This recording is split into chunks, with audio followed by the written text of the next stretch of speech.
Motherhood changes everything. It fills your heart in ways you never imagined, but no one warns you about the fear, the sleepless nights, the constant worry, the paranoia. From the moment you hold your baby, a new kind of anxiety takes root.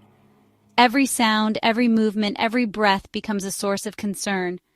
You find yourself checking the baby monitor obsessively, hoping for peace but bracing for the worst. It started subtly. A crackle, a faint sound like distant radio interference. I barely noticed at first. Then one night, as I lay in bed half asleep, I heard it. At first I thought it was picking up another signal, some neighbor's baby monitor maybe, but the voice was too close, too clear, distorted whisper. "She doesn't belong to you." My blood ran cold. I checked on her, expecting to see someone in the room, but she was fine, peaceful, like nothing had happened. I told myself it was nothing, just a fluke, but deep down, I knew better. The whisper haunted me. It echoed in my mind, refusing to be dismissed. I couldn't shake the feeling that something was terribly wrong. Every night I clung to the baby monitor, waiting, dreading the next whisper. I found myself staring out the window, searching the shadows for answers. The fear was consuming, but I had to protect her, no matter what. The next night it came back, louder, clearer. The voice was unmistakable, distorted whisper. "She's not yours." I ran to her room, checked every corner, every shadow, nothing, just the soft rhythmic breathing of my baby girl. But my heart was pounding, and then I heard it. Not from the monitor, but from the closet. The voice was closer now, distorted whisper. "She doesn't belong to you." I slammed the door shut, locked it.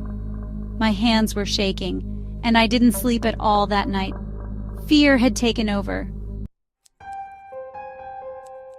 I searched for explanations, logical ones. Maybe it was interference.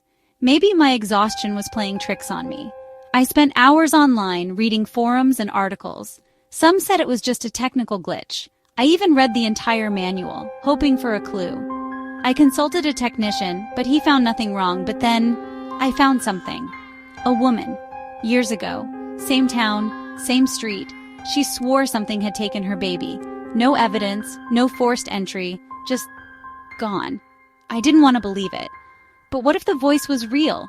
What if it was trying to take my baby? I had to find out the truth, no matter how terrifying.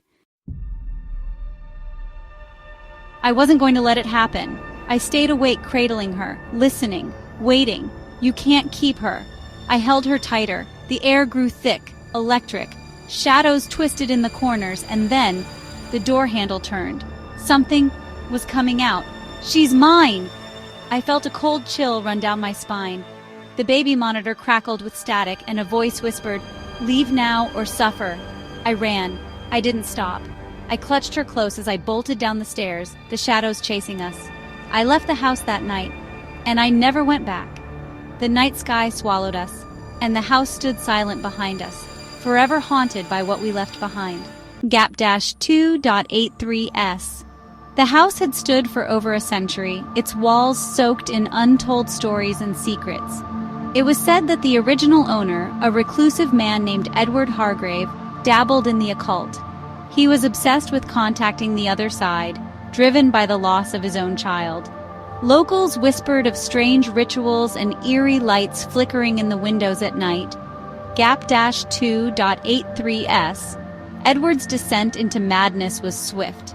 Neighbors reported hearing anguished cries and ghostly whispers emanating from the house, but no one dared to investigate. One night the house fell silent, and Edward was never seen again. Some say he succeeded in his dark quest, that he opened a door that should have remained closed. Gap-2.83s.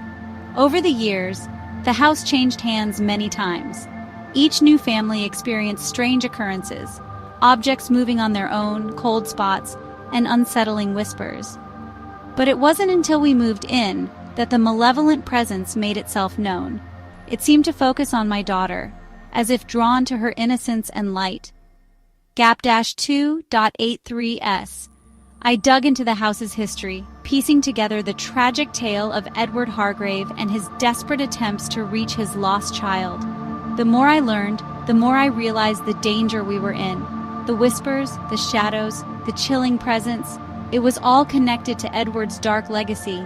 And now, it had its sights set on my baby, Gap-2.83S. I knew I had to protect her, to break the cycle of terror that had plagued this house for generations. But how? The answers eluded me, hidden in the shadows of the past. One thing was certain. I couldn't let history repeat itself. I had to find a way to end the haunting, to free my daughter from the grip of the malevolent force that sought to claim her. Gap-2.83S. As I delved deeper into the house's history, I discovered a chilling pattern. Each child that had lived there had been targeted, their innocence exploited by the dark presence.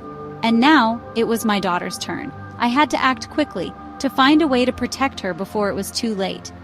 Gap-2.83S.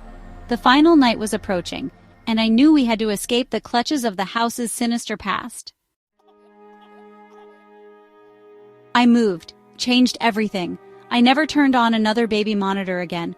The memories of that night still haunt me, the whispers, the fear, the uncertainty.